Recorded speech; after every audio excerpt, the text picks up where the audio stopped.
enough on any given day of LSAT study could be one question. If you learn something from that question.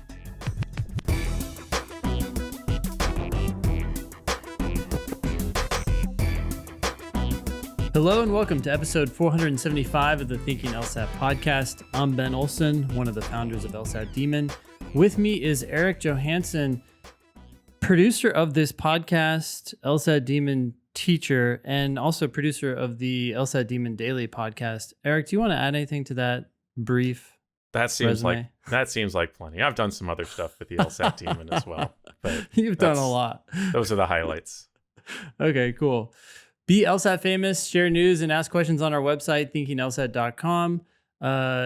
This is going to air on October 7th, but next Monday, October 14th, I'm going to be teaching a free class. I'm pretty sure I'm going to be doing reading comprehension, but I always forget.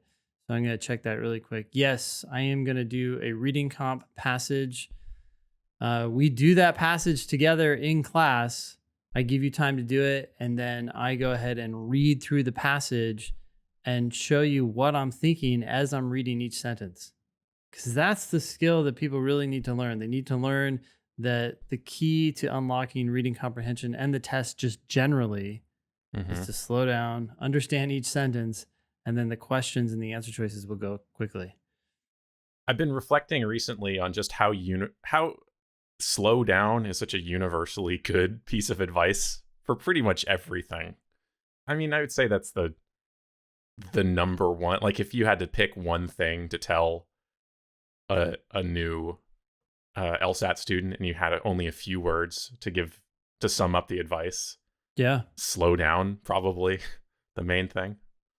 No, I couldn't agree more. I was just thinking about this yesterday in a context unrelated to the LSAT, and that is, I have a tendency to want to know what the action item is.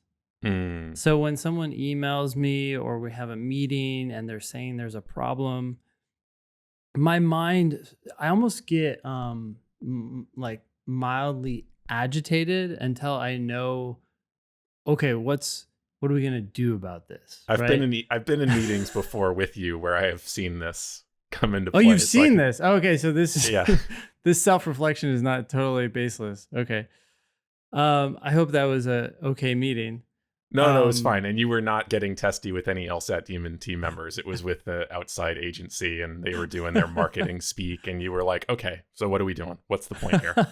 Which is not always an unhealthy approach, but I think it sounds like you've had a reflection about this.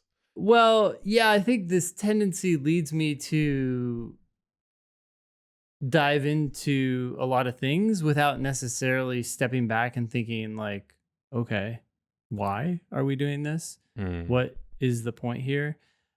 Bigger picture, I guess. And so it can result in checking off a lot of to-do items and feeling accomplished in that sense. But then looking back and saying, okay, how valuable were those to-do items? I mean, I don't think I'm doing things that are totally superfluous or unimportant, but everything comes with an opportunity cost, right? So you're doing this one thing and you're getting a lot of little things done, which has value, but are you avoiding bigger earth-shattering moves that could make you happier? And that can come from slowing down. Yeah. We've all done this with our personal to-do lists, right? Where there's the one thing on your to-do list that you really have to do that would be the most impactful. But there's also a bunch of little things that would be kind of like mindless for you to do. And let me just check that off the list. And you're kind of like delaying the big thing that you actually have to do. Yeah. But it's like, it feels good to just kind of check a few other smaller items off the list. Yeah, exactly. There was Tim Ferriss said it once, and I don't know what everyone thinks of Tim Ferriss or even knows who he is, but he's the author of The 4-Hour Workweek, and he said one thing that just hit me, and I never forgot it since I heard it. He says, "It's better to be effective than to be efficient." And I think that's the ethos somewhat at LSAT Demon and what we'll be doing in this free class. Again, that's on Monday, October 14th. it's better to be effective and know exactly what you're doing as you read the passage and as you answer the questions than it is to be efficient and finish. Yeah. I think I have told students it impresses nobody how quickly you get an answer wrong. Yeah. Yes. Yeah. That yeah. And all that time is now wasted too, by the way. Correct. Yeah. Yep. The worst waste of time. Cool. All right. Well, Yeah. yeah, Check out that free class. You can check it out. You can sign up for it at lsatdemon.com/free. Let's jump in. So this first email here is from Lonnie. The subject is help, period. Help, period. Help. Okay. Okay. Lonnie says, hey guys, I want to start by saying thanks for this platform and all the help. I would like to say I genuinely hate the LSAT. That makes me sad to hear. Yeah, okay. I'm curious why. Okay. That's strong. Yeah. I have taken the LSAT 3 times, and I have scored embarrassingly low, 134, 135, 137. I work a 9 to 5, and it is extremely hard to find balance and including studying. My question is, what does a study schedule look like? Do I take practice tests every time I study? Are drills what I should be doing daily? I am lost and extremely discouraged on how to improve my score. I want to go to law school, but something is lacking in my approach. I know I'm not doing enough, but I'm extremely discouraged, and my low scores make me want to give up. How do I grow to love the LSAT? Some words of encouragement and advice are welcome. Thanks. And I'm remembering now that I specifically put this next email on the agenda to follow this one. So I don't know, maybe. So Lonnie's big question is, how do I learn to love the LSAT? Do you want to read Noah's follow-up email? Completely unrelated, but I thought that they were could go well together. Sure. Yeah. So Noah says, and Noah's subject is learn to love the LSAT. And Noah writes, I got a cold diagnostic of 140. I studied casually for 2 years and then pretty seriously for another 2. Wow. Okay, so 4 years in now. Wow. I was stuck. I was getting practice tests in the mid 160s, but I couldn't get my real tests to reflect that skill. I took it 4 times and got in the high 150s on all 4. Okay, so you were practice testing in the mid 160s, but you scored in the high 150s. Okay, so underperforming, well below what I knew my talent was. Then I took a free class from Ala Jali. She said that we would never truly become great at the LSAT until we learn to love the LSAT. That sounds like something Ala would say. Mm-hmm. I realized that I had been filling my head with high pressure slogans like, I can do this, or I'm going to do so well. What I wasn't doing was enjoying the funnest test mankind ever made. Okay. It changed my mindset. On the next test, I stopped worrying about doing well and just had fun. I felt so relaxed during the test, and I felt like I was going slow, and yet I finished each section with about a minute and a half to spare. I scored my 168. Wow, you were getting practice tests at least when you wrote this in the mid 160s, and then you scored a 168 on your official test. That's awesome. Yeah. Noah writes, I just had to learn to love the LSAT. Thank you, Allah. Praise the demon. Okay, so interesting. So Noah did 2 things, right? Noah stopped saying high pressure slogans like, I'm going to do so well. Yeah, it's which interesting. Is really, yeah. I find that interesting that those are high pressure slogans for Noah, because I could say those to myself. I can do this. I'm going to do so well. Yeah, that sounds positive, right? Yeah. And to me, that would feel like positive self-talk. But I can see how for some people, if you're framing it the wrong way, maybe like, I need to do so well, or I have to do this, that, or if by saying these things, I can do this, I'm doing so well, you're really just inviting yourself to think about like the score that you're getting instead of one question at a time, that could be negative. So I think that's key that Noah kind of recognized the self-talk that was hurting him and cleaned it up. Because I see some pretty negative self-talk from Lonnie. Yeah. So maybe that's part of the. I mean, I think Lonnie recognizes that she wants to love the LSAT. So Noah's advice to do that is good, but really the nitty gritty, right? Like, what exactly do you need to do to love it? But maybe it is just sort of a. I wonder how much of a mindset change comes just from, okay, I'm gonna have fun, and really believing that, because we do tell people to slow down, to really understand the passage, and to make sense of it before they go into the question and the answers, and to try their best to get that question right. But I can also see people taking that I want to focus not on I to want to an focus on extreme. something that Lonnie said, which is I know I'm not doing enough. And Lonnie's Mm-hmm. question is about their study schedule. Mm-hmm. They find it hard to balance studying with their 9 to 5. Totally, I get that. But they say I know I'm not doing enough. And uh Ben, you've got kids. Have you watched Inside Out 2, which just made Oh, it to I Disney haven't seen it. Plus? Yeah. No. Okay. Yeah, it's good. It's good. A worthy Okay. follow-up to the original. Okay. But a lot of it centers around the main character's sense of self-worth and belief system that informs their feeling of who they are.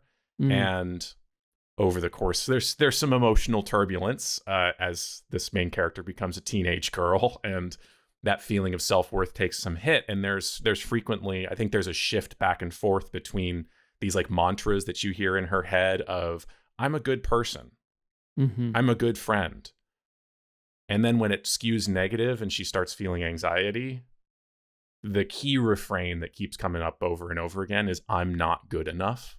Mm-hmm. And just like the drama of the movie is her positive emotions Yeah. fighting back against that mantra, that Mm. feeling of I'm not good enough. Huh. And I worry that that's what I'm seeing in Lonnie, was saying I know I'm not doing enough. Yeah. um, Yeah. because enough on any given day of LSAT study could be one question. Mm-hmm. Mm-hmm. If you learn something from that question and you Yeah. get a little bit better because of that one question, that could be enough. That could be more than enough. That could be the most productive study session you've had all week. If that one question that you did on that one day unlocks something that you're going to remember for the rest of your life about necessary versus sufficient, or the like proportional versus absolute flaw, which I was talking about in class last night. So I think that would be my main thing for Lonnie, is don't worry about the like what the hours are or what the quantity of your study is. Don't tell yourself that you're not doing enough. Focus on how it is that you are doing enough, because even if you just give a little bit of your best self to the LSAT every day, learn one new thing, that's enough. Over time, that's gonna get you to where Noah is, loving the LSAT.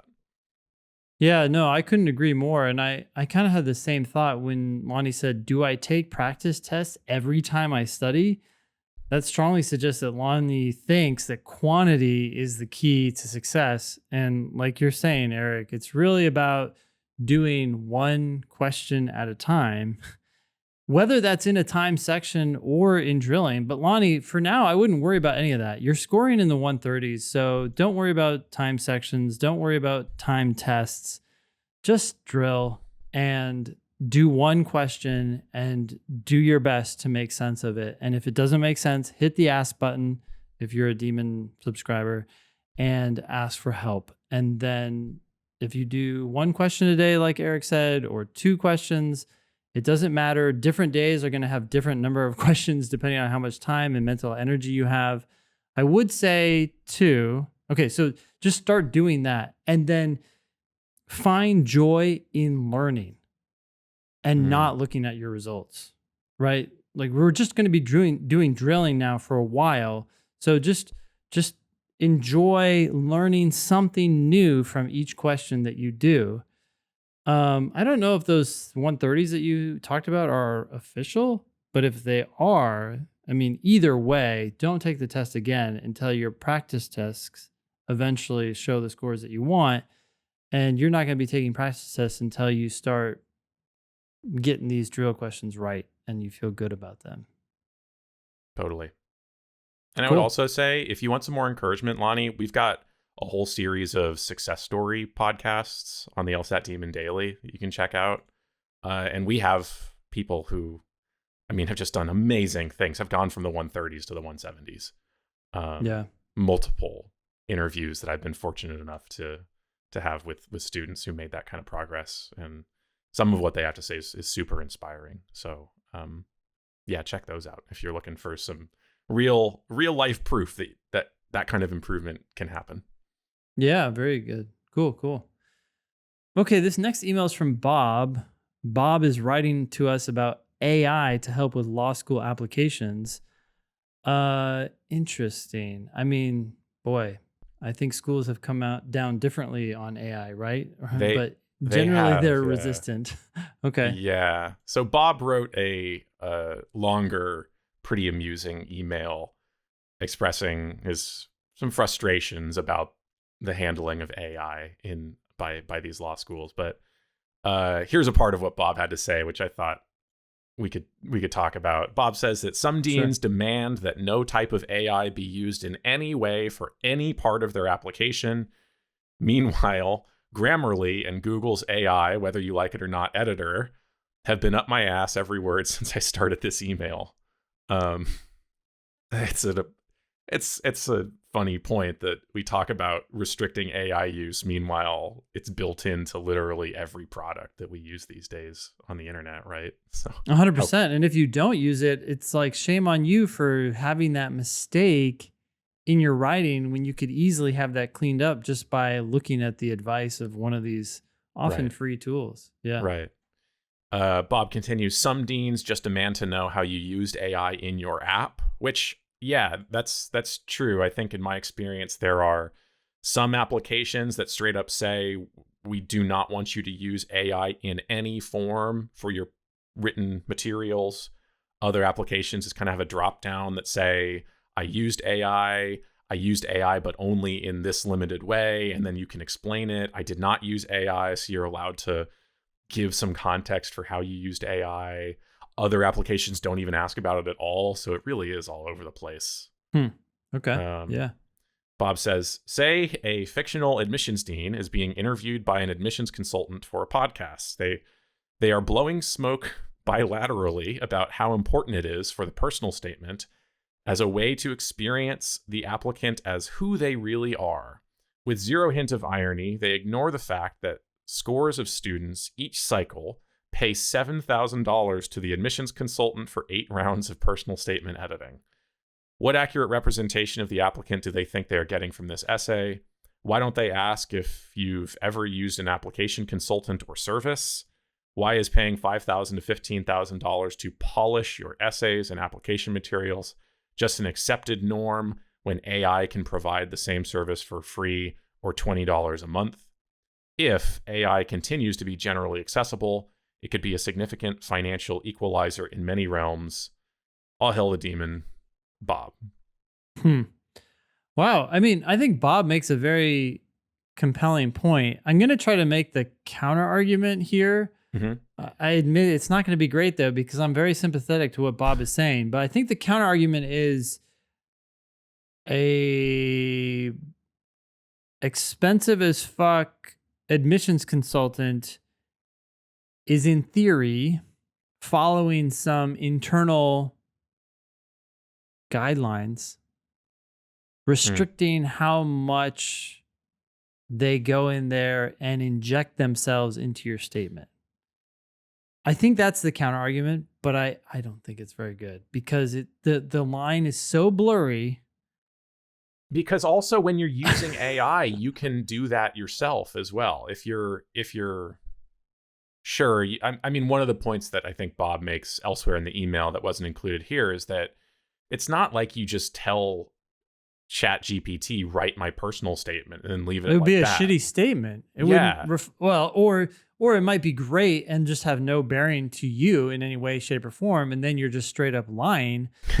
I guess, and anyone, I don't know. That's almost like a different issue. But anyway, yeah. But yeah, I mean, the use case would be brainstorming, help me come up with some ideas, 100%. or Yeah. maybe give me some ideas, or can you like suggest some outlines or something, or here's an idea based on what you know, do you think this would be a good idea? And then 100%. as a springboard for going forward. Yeah, I don't know. I just wanted to put this on here and maybe get your impression of, given the current state of resistance to AI or ambivalence to AI, that just how all over the place it is, what should our listeners be doing? Should they be just not even risking it, not using AI at all? And I mean, That's a tough question. I guess you have to look at the schools you're applying to and decide based on exactly what they're asking you to do. But it's tough because I just can't imagine not leveraging the tools available to you to do the best you possibly can. I do think it's hypocritical, or I don't know if it's hypocritical, it's just not well thought out that the schools aren't also demanding that people explain when they've used an admissions consultant. It seems. I think some might. Hmm.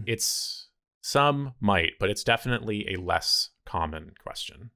Because to me, an admissions consultant is just like ChatGPT, but better. They're someone that you throw ideas at and they throw ideas back at you and they provide feedback. They've been generally admissions officers themselves. I think most admissions consultants have worked in admissions offices, so they have some insight into what that type of person is looking for. But it also seems very expensive. It's never an amount of money that I felt comfortable spending when I was doing my own applications. Well, I will say that when I use ChatGPT and other generative AI tools, I am ultimately the final editor of the work product. And that's not some moral thing. That's just because I'm a better writer than ChatGPT. But I also would 100% use it in a bunch of different ways. It's drafting the essay and then asking it how an admissions officer might react to it. I mean, the sky's the limit in terms of what you can ask ChatGPT to do. And so I think it's got to come down to, okay, what schools are you applying to? What are they specifically asking? Damn, it's tough because once you do that, how does that not affect your other statements? I mean, I guess in theory, you could write a statement without any AI help and then put that to the side for any school that demands that you not use AI. That's so dumb. That's what we have to do. Yeah. But anyways, I just feel like you have to start learning how to use these tools to leverage them and stay up with the competition. I don't think it's useful to cheat and just have it. I think that's actually a bad work product. But anyway. Are law schools legal writing programs using AI tools nowadays? They must be, right? I haven't been. Well, but we do know that attorneys are.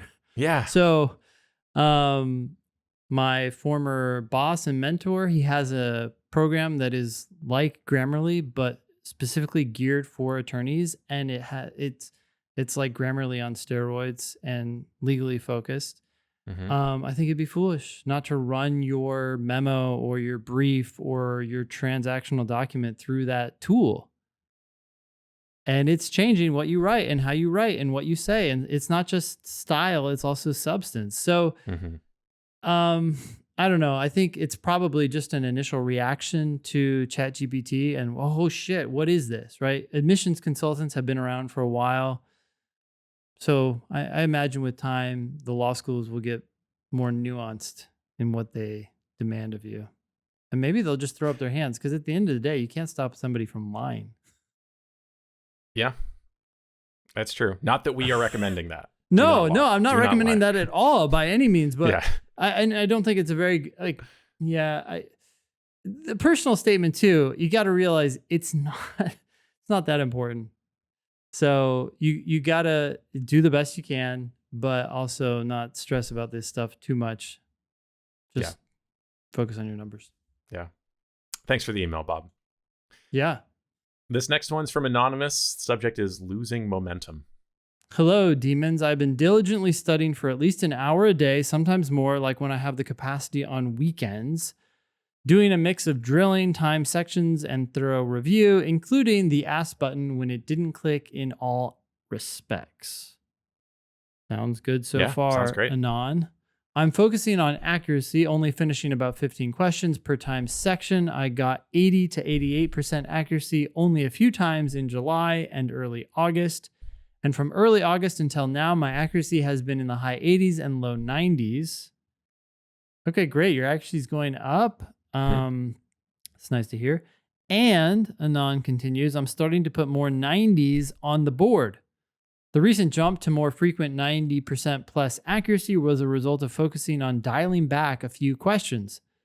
That said, I'm creeping up on month 3 of my journey. I get the sense that Anonymous feels like I've been doing this a long time and I want to see more results. But anyways, I'm creeping up on month 3 of my journey, and in recent weeks I've seen myself lose momentum with improving my understanding. I've also seen my stats on the dashboard dial back, roughly 7 points in logical reasoning, and stagnate in RC. I know looking at stats isn't gospel. I feel like I'm hitting a wall. What am I missing? Disclosure, I have 1.5 time and a half. Okay. Reactions? Well, Anonymous says that I know looking at stats isn't gospel, but you're also very stat focused in this email. I wouldn't worry about it, especially over a short period of time. And you I think you nailed it, Ben. They bring up 3 months, like that's a really long time. It's not in the context of LSAT study. You're just getting started. So don't worry about it. A couple of weeks, your LSAT journey, your journey of understanding is going to fluctuate. It's not a linear path to the top. You're going to have dips. You're going to have plateaus. There's going to be weeks where you feel a little off, and then you'll rebound. By the time this publishes and you're hearing this a little time after you sent this email, you very well might have rebounded back to feeling more confident and more accurate. Just don't become obsessed over these statistics and your dashboard scores and that. Just focus on one question at a time. Yeah, no, I couldn't agree more. You know, as I was reading this and as you were talking, I was thinking about a student of mine. A long time ago, I would have practice tests every Saturday in DC, right? And so people come in and they take their practice test. And this one student, I'm sorry to interrupt, but that just sounds so mind blowing to me because my LSAT experience is entirely online and through the demon. So the idea of like going somewhere on a Saturday to do my in-person practice test with you, it would have been nice to get to know you in person in that way, Ben, but I'm glad I didn't have to do that.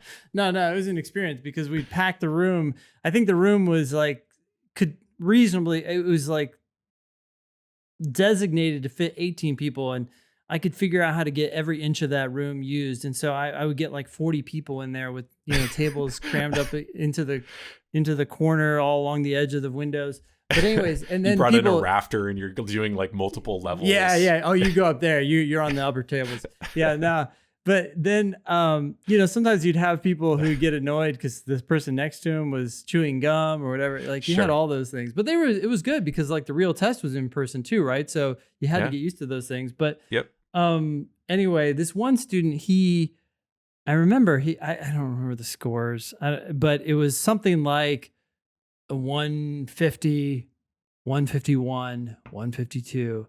And for 12 weeks straight, he went up exactly 1 point each time. And I actually, it created this weird tension because if he didn't go up a point, right, you start to get this expectation.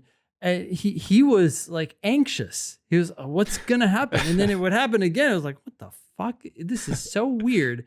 But I think when people see a lot of progress up front and they just see things going up and up and up, as soon as there's like any sort of leveling Hmm. or drop, there's this panic because there's this internal expectation built on a very minimal experience that this is how things go. And the reality Hmm. is it's much more like the stock market. Things go up and down. And you Yeah. have to start to embrace that and realize that, like the stock market, if you stick with it, it's going to go up. Yeah. That's true of pretty much any skill acquisition where you see that Hmm. initial spike and then it kind of levels off, right? Like Hmm. learning to play the violin. Shit, I've only been doing this for an hour and I can already play hot cross buns. Yeah, You yeah. know, I'll be on stage with the symphony orchestra in no time. And then 2 weeks later, you're like, why haven't I mastered this Bach piece yet? Yeah. Um, that's normal with anything. Yeah, anonymous. It's natural that you've lost some momentum after your initial spike, but you're at the beginning of your journey. Don't overthink it. You're sounds like you're doing great. Everything you said earlier in your email, how you're spending your time, how you're reviewing, all that sounds great. Totally. All right. Well, here's another one from Anon. Almost certainly not the same Anon, but the subject is the ambiguity of score ranges with 4 exclamation points. Okay. I've been studying for 6 months so far, and I'm currently scoring a 150, diagnostic of 142. Per your advice, I use the daemon and I take time sections and don't move on from a question until I'm 100% confident in my answer. While I have noticed substantial improvement with this method, I notice my scores are sporadic. I have gotten up to -6 on a section, my best score yet. Then the next week, I'll get -12 on another section. I know ranges exist, but if I've scored so high for my current level, does that not mean I know the material to a certain extent? What am I doing and or not doing that is preventing me from consistently scoring high? Thanks for the help. I do love the demon. Thanks, Anonymous. Anonymous, you're on the path. You're getting there.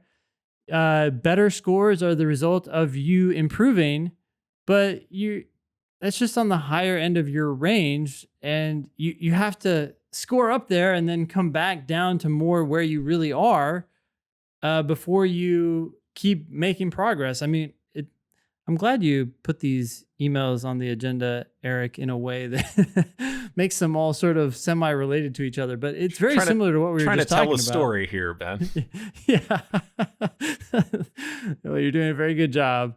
Yeah. I mean, I think what happens, right? It's almost it's oh, I got -6, and we just want to hope that that's where we are now. And Yeah. it reflects where you are to some degree, but Nathan says this all the time, and I think it's a good formula.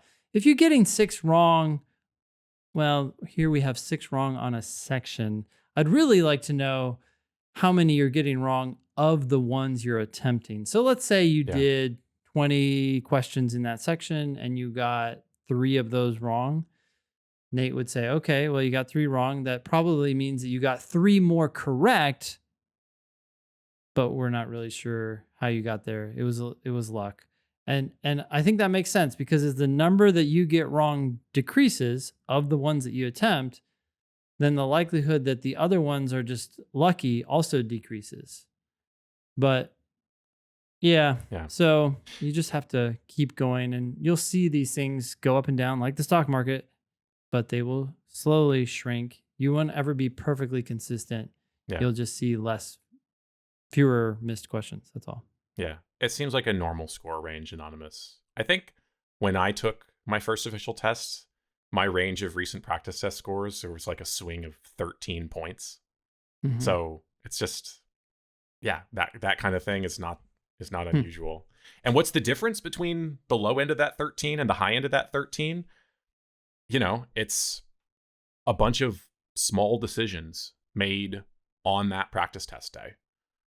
Like every point that you miss is some decision that you made to keep reading even though you didn't really understand, to hit submit on an answer even though you weren't really sure about it.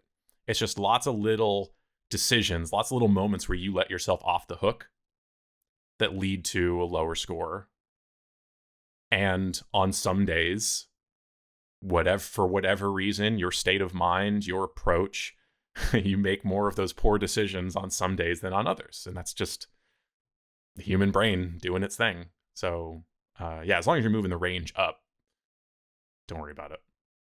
Yeah, I wanted to add to that too, because I think people are like confused about variance, and it sort of, what is it? It elevates the test beyond its actual capabilities, right? Each section is slightly different in terms of its difficulty. It's not perfectly standardized. Right. And also, you have to think that the LSAT is testing multiple skills and they can't test all of them in one test. And so some of those skills you've mastered, and there's a bit more of them on one test than on another. And so you do better on that test. And then there's another test that exposes more of your weaknesses. And so then, of course, your score is going to go up and down. That's just an opportunity to say, okay, what did I do wrong here? Did I make bad decisions, as you were saying, Erik, that I could have made better? Or is this just a genuine misunderstanding on my part? And it hadn't really been tested in this other test, but it was tested in this test. Great, let me figure it out. So if I get tested on this on my official test, I'm familiar with it. Totally. Yeah. All right, the next one is from Anonymous again. Subject is scored 20 points below my PTs twice. Help, please. Oy, okay. LSAT Demon has been a massive help to me in my LSAT journey. I started with the Demon in April-ish with a diagnostic of 141. Okay, it's now October. Games included. I used the Demon for 2 months and got up to the mid 160s. I switched platforms to a different prep company, and my score went down. Expected, lesson learned. Okay. Yeah, I don't know how much we can take from that, but I switched back to the Demon after, and I have been unlearning all the bad habits. At the beginning of August, I was consistently practice testing in the 167 to 168 range. Quite a narrow range. And I got a 155 on the test. I studied through September, brought my practice tests up to the mid 170s, specifically 174, 176, 177, 172. And I felt good about the test. I just got my score back and got a 156. I'm so confused, frowny face. I felt like I did well, and this absolutely broke me. Yeah, that would be quite a shocking deviation from your practice tests. I would be surprised as well. 20 points down, yeah. 20 points down, yeah. Okay, so Anonymous continues. The fact that I've scored in the mid 50s, 150s twice is super strange to me, and I don't know how to replicate my practice test on the real test. I stuck to my normal morning routine the day of, and I didn't change anything for test day. I would love to know your thoughts plus tips. Thanks. I don't know if we have anything really new to say that we don't say pretty much every time score release happens, and some people are concerned about their underperformance, which is if you underperformed on test day, it means that something was different about your approach. The test was not substantially different. Maybe it was slightly harder or slightly easier than usual, but the test is the same. Something changed in your approach. You might have tried to go faster than you normally do. You might have triple checked answers and gotten a lack of confidence that normally wasn't a problem for you. Something was different in your approach. And you talk about your normal morning routine. You had your normal cup of coffee, you had your normal Pop-Tart, whatever. That's good. But it's, buzzer to buzzer is what really matters. What changed while you were taking the test? I think that's what you have to figure out for yourself. Kind of dig into your memory of what was I thinking about? What was I being distracted by? What was I doing differently from my normal practice tests? Because it had to have been something different in your approach. Yeah, I'm curious if Anonymous went to Prometric, tried to take the test in person. Maybe. Yeah. Maybe. Even Yeah. that would not. I mean, it's still the same 20 test. I think. points, yeah. Yeah, no, it's something more than I think doing it in person versus at home. Better to replicate whatever you normally do, but I don't think that's the difference. Well, and here's it's almost like a counter argument to that, and I'm agreeing with you. Anonymous says, I stuck to my normal morning routine the day of. Okay, that's great in theory. It almost sounds like, though, Anonymous is too concerned about the routine. Like, in theory, if you normally get up and have coffee and on the day of the test, you don't want to get in Shouldn't the make a mindset of like, difference. oh, it's not exactly the same, or I didn't have the same coffee, or my Starbucks was closed, so I had to go to a different one. Like, none of that should matter. Like, so, like on some level, these things don't fundamentally relate to your understanding of the test, and so they can become a bigger issue just by thinking that they're an issue. But, Yeah. anyways, yeah, try again. I mean, people, you have 3 more attempts, thankfully, and people who keep going, they are usually, I would want to say almost always rewarded for that persistence. Yep. All right, this next one is from Anonymous. The subject is to apply this cycle to see offers or to wait. Okay, I think I already know the answer. You already. Yeah. Yeah. All right. Anonymous says, hello. To get to the point, I started studying for the LSAT mid-June after graduating. I got a 166 on my first ever full practice test, but it was very old, like 1997. I think Anonymous is not saying that they took it in 1997, but it was a practice test originally released. Yeah, I mean, From damn, if you took it in 1997. 1997, we could call you a non-traditional student, even on this podcast. Don't worry about that. The test is pretty much exactly the same as it always was, at least in terms of difficulty and the stuff it's testing. Mm-hmm. And I studied all the way up to the September LSAT, doing about 3 hours a day, sometimes more, doing drills, video lessons, practice sections, books, etc.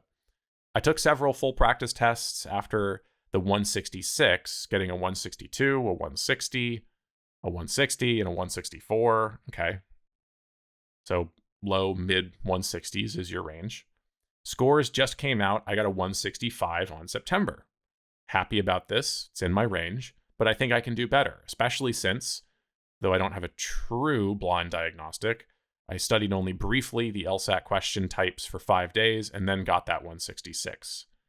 So, yeah, you scored 1 point below your diagnostic, essentially, on the official test. Parents are pressuring me to apply this cycle. I'd want to apply by the end of October, hypothetically, but I'd like to keep retaking. I've been listening to you guys long enough to know you'd say probably not to do it. But could I apply this cycle just to see what offers I get, then possibly reject them to keep testing? What do you think, Ben? Hard no. For 2 very simple reasons. I'm sorry that your parents are pressuring you to apply this cycle.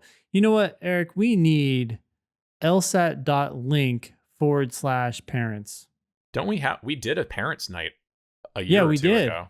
Yeah, I just don't know if we have a link for it, but we will make that link before this podcast gets released. And you can go to lsat.link/parents Excellent. and have your parents watch that class. It's a free class and it explains to them why their well-intended advice is often very harmful. It is the opposite.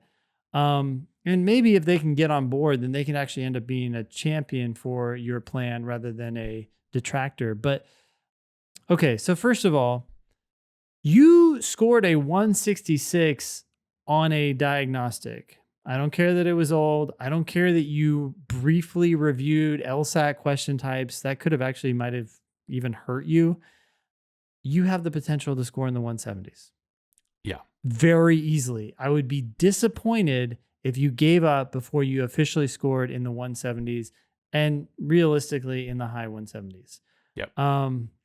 So you're applying with a wildly suboptimal score for your potential. That's problem number 1. Problem number 2, you're going into this already open to the idea of accepting some of these offers. But could I apply this cycle just to see what offers I get, then possibly reject them to keep testing? You're not going to get the offers you would get if you kept testing, but you're allowing yourself to be tempted by them. If you don't want to eat ice cream, then don't buy it. Because no matter how committed you are to not eating that ice cream, 10 o'clock at night, you had a bad day at work, you're tired, that ice cream's going to look good. And then the next day you'll say, why the fuck did I do that? Is that your guilty pleasure ice cream? Is that No, it used to be. What's the food item that like can't be in your house or else you're That's just going to eat question. it right away? I don't know. It's bad. At night, like anything that's like chocolate that's remotely sweet, I'm just like, yeah, it's fine. It's fine. Yeah. And I don't think actually that stuff is bad, but sometimes all I'm saying is if that's your goal, then don't buy it. And that's what you're doing. You're setting yourself up to be tempted by shitty offers. And I guess you're doing it partly because your parents are pressuring you, but it also sounds like you're kind of curious. Ooh, what offers could I get? But they're not going to be as good, and you're going to get skewed. You're going to start thinking that this is the range of offers, and you have no clue what people in the 170s are getting. Yeah. Especially because anonymous, that parental pressure will only mount when you have those offers. Oh, I have seen this with my students. I have counseled tutoring students through this before, where they did this, where they said, well, I'm just going to apply and see what happens because my parents just want me to apply and see what happens. All right. Oh my God. God. Do that. And you say that you are open to turning down those offers.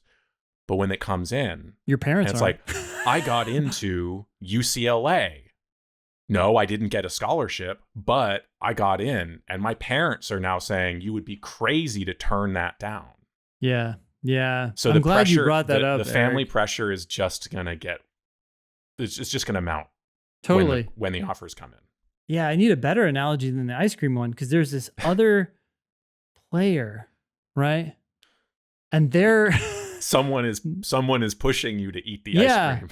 Yeah. Like if you don't apply, then it's over. It's so much, I've had this experience. If you don't eat this ice cream, then the store's not going to be willing to sell you ice cream again. Yeah. That's what it is, right? It's like, you better eat this ice cream or you might never have the chance again. You'd turn down Haagen-Dazs? Like, what? No, but I'm thinking about these. I don't want to get into specifics, but there's been experiences in my life where saying no to someone is 100 times easier than trying to compromise. Right? Saying, sorry, I can't help with this. It's over. But if I say, well, I'm not willing to do that, but hey, I want to help you out, so I'll do X. And instead of saying, oh, that would be great, they say, can't you do X and Y? I mean, if you're already there, and what's the problem? Like, why aren't you willing to do? And you're like, why am I having this conversation? I didn't even want to be here in the first place.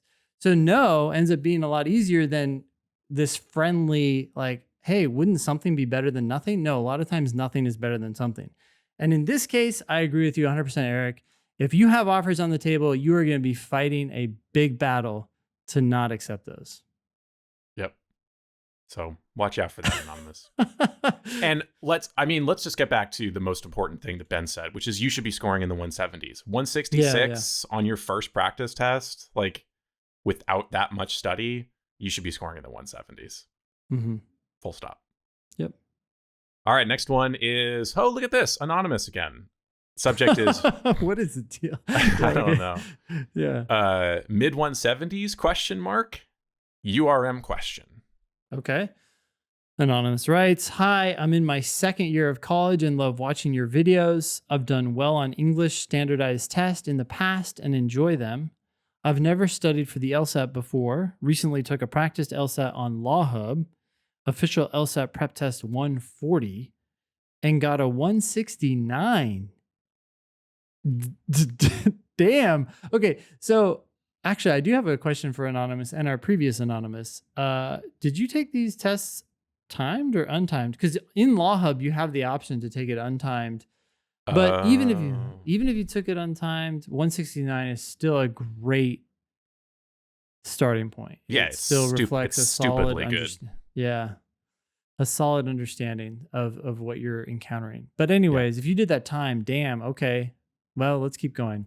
Mhm. In addition to your videos, I've also started watching Dean Z's vlogs. In her vlogs, she stated multiple times that one's LSAT score tends not to change. That's interesting. I didn't know that she I has repeated I that can claim. I can neither confirm nor deny whether that is actually what she has said, because it seems like she would have all the data in the world to prove that that's not true. Yeah, that's interesting. So yeah, take that with a grain of salt. Anonymous is saying that. We haven't watched Dean Z's videos to see whether she actually says this. Okay. Yeah, if she is saying that, that is wrong. Yeah. But we'll respectfully disagree. He continues, or she continues, I think implying that studying does not usually bring meaningful increases to scores and that innate ability is the primary deciding factor in LSAT performance. Okay, so then this is Anonymous extrapolating from Dean Z's comments. So who knows what Dean Z's rationale is. But in any case, Anonymous continues, if I study for 2 or so years using LSAT Demon, do you think I could reach the mid to high 170s? I was also wondering why there was a URM bump on the scholarship estimate. Okay, we can address this next. Yeah. You want to take I'm this sorry. first one? Yeah, I'm sorry for laughing, Anonymous, but you might study for 2 or so days using the LSAT demon and get to the 170s. If you truly started with a 169, Yeah. like it could just be a matter of, oh, now I have seen what the test is. Or Now how I to approach understand these questions. how Yeah, I yeah. have to read a little bit closer, and that might be the only lesson that you need. So you should not need anything remotely close to 2 years. Give it a little bit of time and effort, and I think you should be in the 170s. This is such an, it's not even like, is it going to take me 2 years to get a 180? You know, we've seen a lot fewer people asking, what does it take to get 180, which is refreshing because I used to get that all the time.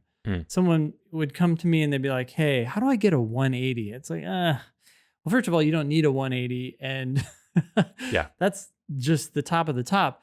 That seems to have gone away.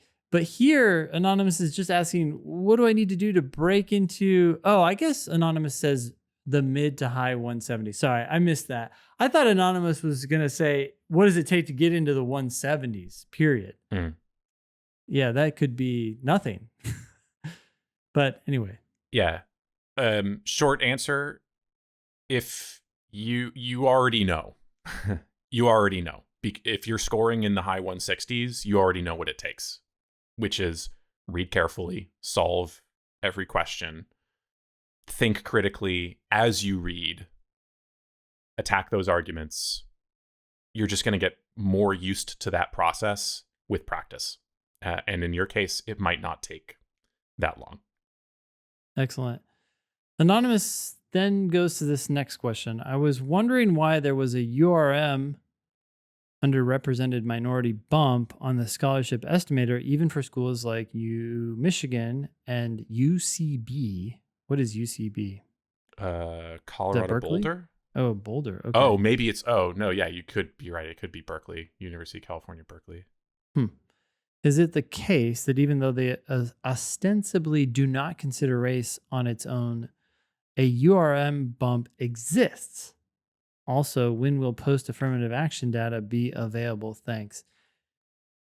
Yeah, I mean, some data has started to trickle out, at least with the undergrad institutions, and it does look like the affirmative action decision has reduced the number of URMs at universities, at least in some cases, although the numbers are a little hard to read. The actual numbers for law school will come out in late December, and then we'll know a lot better the impact of that decision. Yeah. Why do we still have a URM checkbox on the scholarship estimator? There is some presumption that schools will still try to favor race indirectly. you still have the opportunity to talk about it. You do. They Yeah, give and you the Supreme Court ample said you could. opportunities to. Yeah. So, but who knows how that will actually impact the schools? It's hard to know. Yeah. Yeah.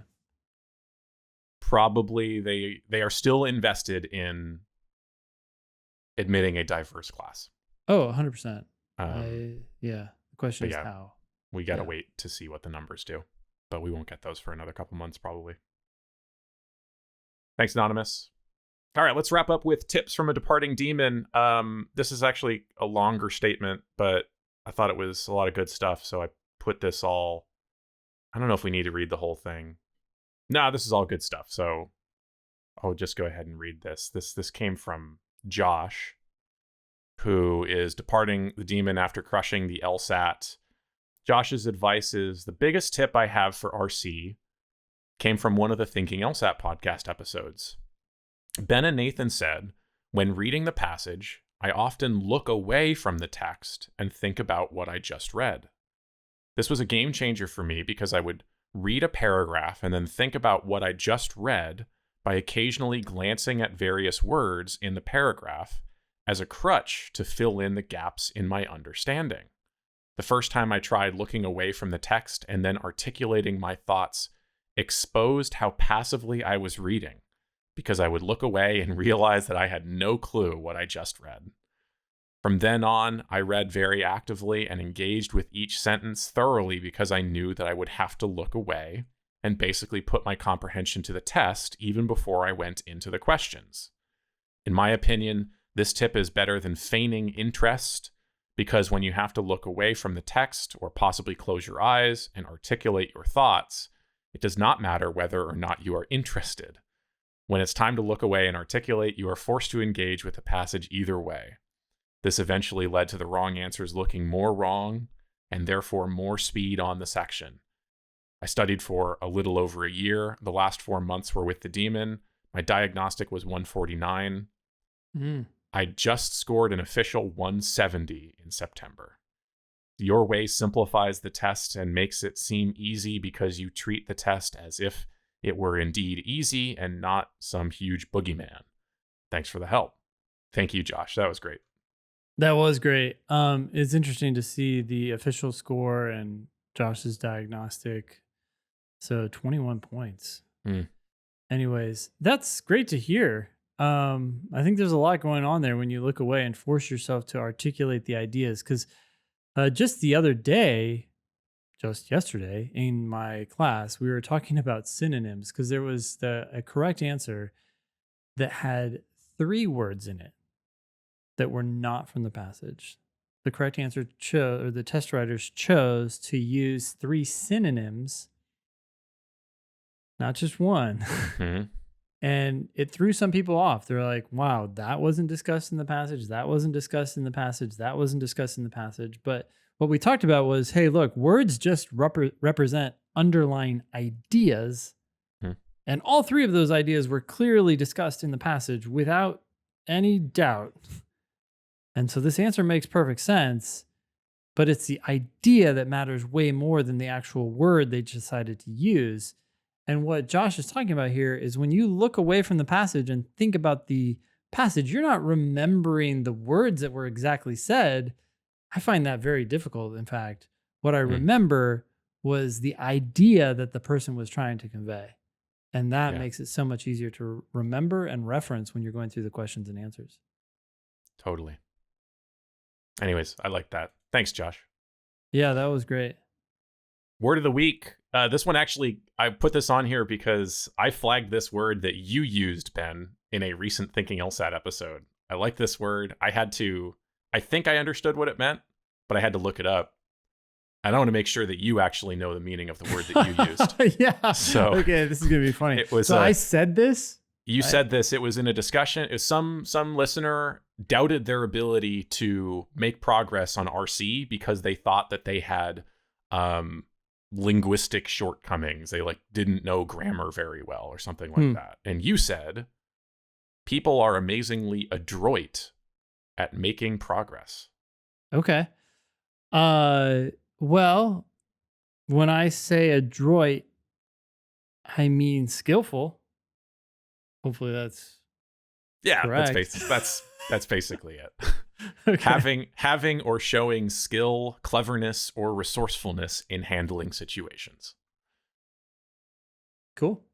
There you go. I thought that was it was interesting reading on Merriam-Webster the background of the word adroit, which Mm. when I heard it, I thought it's not a word that you can easily pick apart and look for some sort of root to the word to figure out Mm. what it means. Mm-hmm. And I thought it kind of sounds like maybe it was French. And indeed, adroit goes back to an old French word meaning handsome or elegant, as well as skilled in combat. The Wow. adjective is still used to imply skillfulness, but usually not of the physical kind. Adroit most often describes cleverness that achieves one's purpose in spite of difficulties. Okay. Cool. All of which is to say is you use the word perfectly. Congratulations. Thanks. No, it's nice to hear the fuller definition. Be LSAT famous. Please ask questions or share news with us on our website, thinkinglsat.com, or on socials at LSAT Demon. If you have questions about the LSAT Demon, email help@lsatdemon.com. Also, check out our other podcast, LSAT Demon Daily. That was episode 475 of the Thinking LSAT podcast. Thanks all y'all for listening. Nice knowing you. Don't pay for law school.